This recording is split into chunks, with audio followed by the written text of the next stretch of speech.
Hi everybody, Scott Silberman again, your instructor for Psych 267. The first video you watched was more what I would call broad and global about taking online classes, but this one is specific to forensic psychology, Psych 267. So I hope you don't mind if I read off of my script. I feel like I'm on the evening news here. This is exactly what you can find on the front page of Canvas. Here's what you need to know for this class. I would absolutely read the syllabus and this page, but let's get started so that it makes more sense, you hearing me talk about it. First of all, when you're involved in an in-person class, you must show up the first day, right? Or contact your instructor, otherwise you get dropped. We don't want you to pay for the class if you're not going to participate. Well, your first day is not showing up to a classroom. Instead, it's logging on and doing the syllabus quiz, saying that you understand everything that will be expected of you. So make sure you do that by the end of the first week. That's kind of like being in attendance for the first day. Hopefully that makes sense. That is part of the first module. Speaking of that, there will be modules every week that start at 8 a.m. on Mondays, end at 10 p.m. the following Sunday. Holidays are irrelevant. There are some holidays this semester, but the fact that it's weekly modules, well, you can take the holiday and do whatever you want. You don't have to work on the holiday for my class. If you want to, that's fine too. The only exception to that is spring break. If this is the spring semester, which I'm recording it in spring semester, every time we have a spring break, we don't have anything due during that week. That's a campus requirement, by the way. You have that week off. So remember, 8 a.m. Monday it starts, and you have until 10 p.m. Sunday. Now here's the thing, I don't like to be mean and cruel. The module closes, the module closes. I can't do anything about it. I always feel bad when students send me a Canvas message or email after the fact saying, oh, I had to work, I didn't have my technology working like I wanted it to, I had to drive someone to the airport. I'm sorry, when the module's closed, the module is closed. There is nothing that I can do about it. So make sure you do it early so you don't run into any of those last minute problems. When you take quizzes in my class, there are weekly quizzes, not every week, but most weeks. There's no password required, open book, open note, they're matching, they're related to the reading packet, not the book. We'll get into that in a minute, but you don't need a password and you can take them twice. You don't like your first grade? Take it again.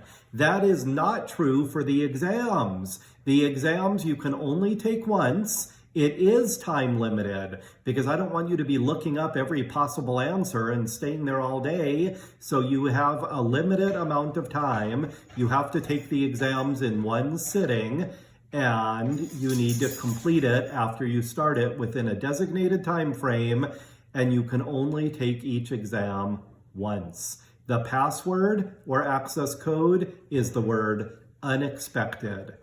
That's the word for each one. So the 4 regular exams, they're, 3-4 weeks apart. Again, you log in with the word unexpected. You have to finish it within a specific time frame, so there won't be time to be looking up every answer. They are multiple choice and matching. However, there will be one essay over the book. The exams are over the reading packet for all the other questions. What else can I tell you? On the left-hand side of the Canvas page is modules. Now, I don't know if all your instructors are going to tell you this, but I will. We had to go through a training class where we learned positive and negative things about using Canvas. I thought I knew everything, but kind of like people who think they know everything, they don't. I learned a lot about how I should have my classes online on Canvas. So what I've developed is weekly modules. I hope it'll be very simple and easy to follow. Week 1, module 1. Do everything by the deadline because then it will lock and close and there's nothing we can do about it. Week 2, Module 2. Just that simple. See, that's what I learned in that class, to keep it simple and straightforward. So make sure you follow those modules every week on the left-hand side and make sure that you do them in a timely manner. Strategies for success also on this sheet. Make sure you watch all the videos because there will be a weekly video that goes along with the chapter of the reading packet. By the way, I keep referring to that and let me just show you. Here is what you get from our campus bookstore. Psych 267, edition 3.0, I update it every few years. Make sure you get this. I chose to get a copy, 3-hole punched and bound. You can do that at lots of local places. You know, yeah, that's a little extra time and a little extra money, but if you're disorganized like I am, it helps to have a binder. So you get that.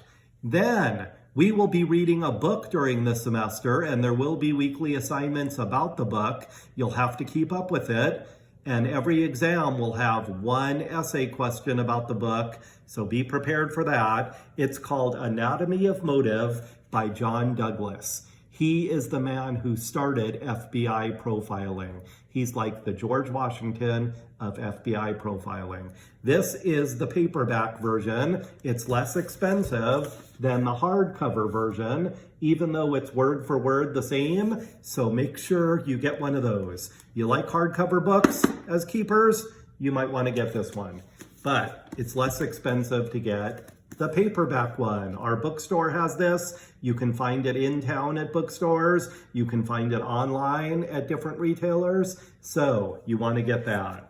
As I'm recording this, I just looked it up, and this semester it seems to be about $20 to get both total, the reading packet and the paperback copy of the book. So this is not as expensive as some of your other classes that you will take in college. So make sure that you read the stuff that's in the modules, not just the video that I present every week. Make sure you keep up with the Douglas book about criminal profiling, and make sure that you keep up with reading the reading packet. I also emphasize self-advocating. If you need something, ask me or ask someone else associated with the college, and we will try to help you. That's very important to us. So what do you need to know specifically to get a good grade in this class? It is this. 4 exams, usually 50 multiple choice and matching. That's over the reading packet, but then 1 essay question on the exam about the book, Anatomy of Motive. Then you also want to know that the final exam is a little bit longer because you are going to be doing a PowerPoint presentation. It's unfortunate we're not meeting in class together, because if we were, you would get to see everybody present for 3 minutes. How many seconds is 3 minutes? 180. And that's why this assignment is called a complete 180. It should be a 3-minute presentation, but unfortunately, if we're not in class together, we have to do it online. So you will send me your PowerPoint by the deadline, and I will post it on Canvas for everyone to see, and that will be part of the final exam. That's why the final is 65 points instead of 55. So the first 3 exams, 50 multiple choice and matching, 5-point essay, 55. But the final exam's a little bit longer because you're going to have everybody's presentations. So make sure you do yours by the deadline as well. You will also write a paper on your criminal. I'm going to get to that in a minute. That'll be the last thing that I talk about. A PowerPoint on your criminal, a paper on your criminal. Now, 10 times, 10 different weeks, there will be a book assignment about the chapter that we're doing from The Anatomy of Motive by John Douglas, first FBI profiler, remember? You will answer 2 essay questions, or maybe a couple more, maybe 3 or 4, about the book. 10 points each time you do that successfully. Those should be easy points for you. Also, there are 9 weeks where there are quizzes over the reading packet. So make sure you keep up with that. they will be matching quizzes. So 10 points each. That should be an easy 90 points if you do all of them. You will do a PowerPoint about your criminal that if you were presenting it live, it would be 3 minutes long. So about 6 slides or so on the PowerPoint. That's worth 40 points. And so is your final paper about your criminal. So if you add up all of those points, are you good at math? Me neither. Well, I cheated. I have it on here. 500 points total possible in this class. I think you'll find this is not a terribly difficult class. It's an elective. It's meant to be fun and enjoyable, but you gotta keep up with the work. That's important. So lastly, what about your criminal? You need to send me a Canvas message and just say, hey Scott, who's my criminal? I'm gonna randomly assign you a real person who the FBI profiled to learn more about how these criminals work, what goes through their mind, why do they do what they do, and I will randomly assign that to you. I've got to be honest with you. I started teaching this class in 2010. The very first semester, I said to people, pick a criminal. And guess what? When it came time to have people present, pretty much everybody picked like Jeffrey Dahmer and Ted Bundy and some of the more well-known people. And I thought, this isn't going to work. I have to put these cases on the final for a learning experience. So therefore, the random criminals that I assign will be men, women, kids, adults, people with severe mental illness, people without, who just do it because they're evil, basically.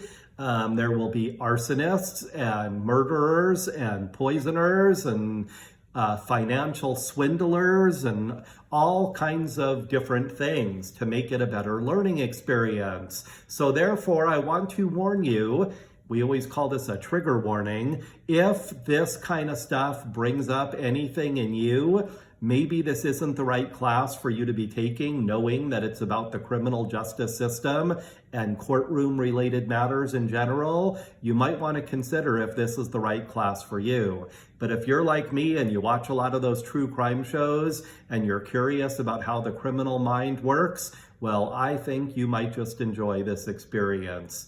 So, that's it for now. Please stay in contact with me and let me know if there's anything that I can do to help make this a better experience for you. Take care.